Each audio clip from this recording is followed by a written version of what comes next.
Salut, c'est Grégory, j'espère que vous allez bien. Je vais vous parler aujourd'hui du sujet de la Ritaline. Premièrement, saviez-vous que la Ritaline ne doit être prescrite que par des pédopsychiatres, des neurologues et des psychiatres? Et savez-vous que la Ritaline est arrivée sur le marché en 1998? Les gélules ont commencé à débarquer sur le marché des enfants et des toxicomanes vers les années 2000. Alors, il y a des médecins généralistes dans ma ville à Nice, il y en a eu à peu près 350, qui ont délivré à des toxicomanes de la Ritaline en gélule. Si vous saviez ce que ce Ritaline en gélule nous provoquait au début et qu'on aurait pu filmer ça, ça aurait été hallucinant. Souvent, les produits puaient la mort, le rat crevait, les seringues explosaient quand le produit rentrait en contact avec le sang, on avait des vers qui rentraient dans la seringue, et souvent, on nous donnait de l'ivermectine, du stromectol, pour chasser tout ça de notre corps. C'est-à-dire qu'on attrapait des petites gales, des vers solitaires et des choses comme ça. À mon avis, si le médecin conseil et les addictologues ont laissé les généralistes continuer à prescrire de la Ritaline, c'est pour qu'il y ait une symbiose entre les enfants hyperactifs et les toxicomanes qui rapportaient des éléments aux addictologues et aux généralistes afin que l'on puisse donner des informations sur ce médicament en faisant des prises de sang. Donc, un enfant, quand il avale sa gélule de Ritaline, s'il y a des Escherichia coli dedans, il va attraper une infection à l'estomac.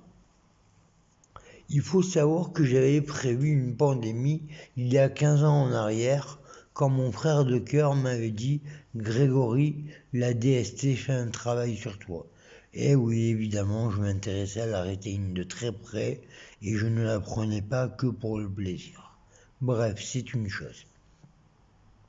De plus, je tenais à vous dire que de plus en plus de médecins généralistes se sont mis à en prescrire et tout d'un coup, le carnage de la Ritaline a régressé, s'est diminué et donc a été plus lent.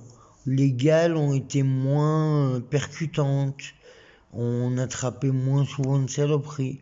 Mais quand même, des fois, on attrapait des psoriasis, jamais d'abcès ou des choses comme ça.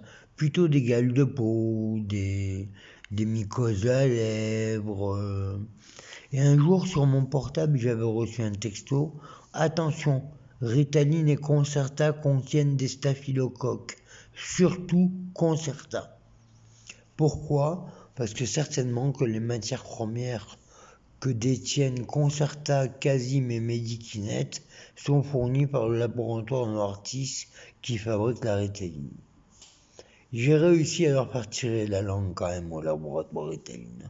Donc j'avais prévu une pandémie, mais les gens ne m'ont pas écouté.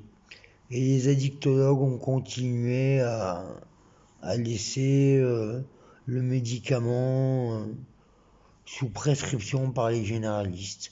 Mais c'était peut-être pour une bonne cause. Peut-être pour une bonne cause parce que peut-être que la pandémie du Covid-19, si elle vient réellement de la Ritaline, et que ça aurait pu être une pandémie beaucoup plus grave, comme je vous l'ai dit il y a 20 ans en arrière, beaucoup d'enfants seraient morts. Du coup, là, on ne parle plus d'enfants, on parle d'une maladie qui se propage sur le macadam, dans l'oxygène. C'est un vrai problème. Cette maladie va être guérie parce que le vaccin marche très bien. Et moi, mon truc, c'est que la Ritaline, chez moi, m'augmentait le coefficient intellectuel. Donc, j'arrivais à faire des travaux sur le produit très intéressants et ça intéressait beaucoup les addictologues. Et d'ailleurs, les addictologues m'ont toujours dit, mais Grégory Dunant, vous n'êtes pas toxicomane, on ne vous donnera pas de méthadone. Ils voulaient me lancer un message. Et j'ai compris ce message. Aujourd'hui, je vous dis qu'il y a de moins en moins de Ritaline, mais l'idéal, ça serait de la supprimer du marché. Parce que nos artistes ne vont pas s'arrêter là. Il faut savoir que la Ritaline, c'est le médicament des Illuminati et des francs-maçons. J'en suis sûr et certain. C'est comme ça et pas autrement. J'en suis sûr et certain. Et je suis presque sûr que le Covid-19 vient de la Ritaline.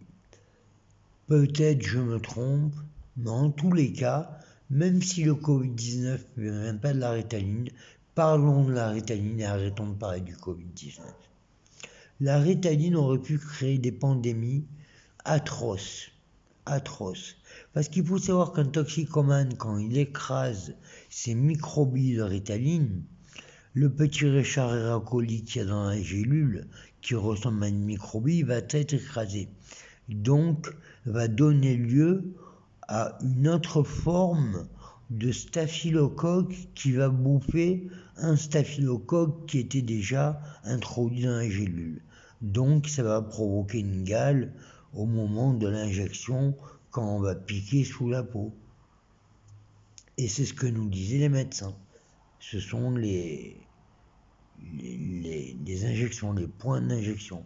Mais pourtant, à l'époque, quand on prenait de l'Orthénal, ou même quand on prend du Scanan, ou quand on prenait d'autres drogues, on n'attrapait pas de telles maladies. Et voilà. Donc je vais arrêter la vidéo, et je demande au médecin conseil, qui m'a interrogé une fois, à qui j'ai dénoncé plein de médecins généralistes, et si je l'ai fait, c'est pour une bonne cause, parce qu'on m'avait volé des attestations, des cartes vitales, on m'avait fait des photocopies de mes ordonnances, donc j'ai été obligé de protéger ces médecins. Ce n'était pas question de les balancer, mais j'ai été obligé de les protéger pour pas qu'ils aient de problème avec la sécurité sociale. Donc je suis allé voir le médecin conseil à la sécurité sociale en disant voilà, il faut protéger ces médecins parce qu'on m'a piqué mon carnet d'ordonnance, ils ont fait des photocopies d'ordonnance, ils ont pris mes cartes vitales et encore une fois mon ADN n'est pas convenable, mon parcours ADN pharmaceutique n'est plus convenable.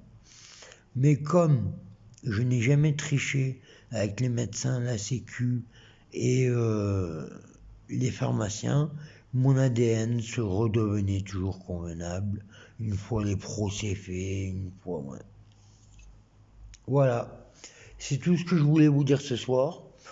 Je vous souhaite une bonne soirée, je vais arrêter là, et je demande au médecin conseil de vraiment faire interdire ce médicament, de vraiment tous vous réunir en France, même aux États-Unis, de partout, et je sais pas si c'est pareil dans les autres pays, si dans les autres pays il y a des pandémies comme ça qui peuvent venir de laboratoire ou d'un autre, mais si réellement le Covid viendrait de la Ritaline, ça serait vraiment une sale chose.